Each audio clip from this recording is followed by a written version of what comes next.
I received a lot of backlash for my recent trad wife videos, so let's talk about it. If you're interested in kink, download the Bonded app from the link in my bio. Quick context. The last video I posted was talking about whether being a trad wife, specifically the kind of trad wife who wears a day collar, should be considered a kink. My conclusion was this.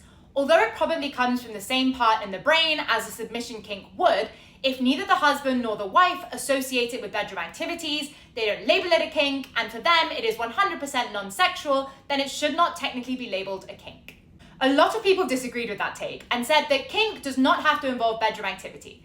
Here is my take. Kink does not have to involve bedroom activity all of the time, or even most of the time, to still be considered a kink. But it does have to have at least some small sexual component.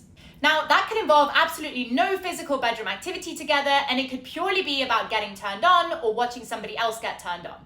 But if it does not involve any sexual component whatsoever, then I would call that a general preference and not a kink. For example, if somebody likes being blindfolded because it turns them on, I would say that is a kink.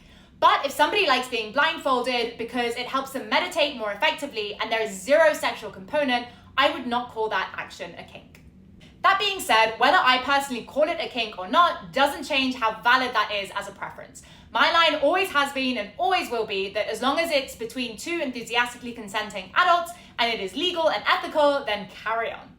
And last thing I'll say, obviously I am just one person in the community and nobody put me in charge of definitions. So I'm sure a lot of you disagree with me and have a different definition. If that's the case, please do say why in the comments because I would love to have a discussion with a bunch of different perspectives.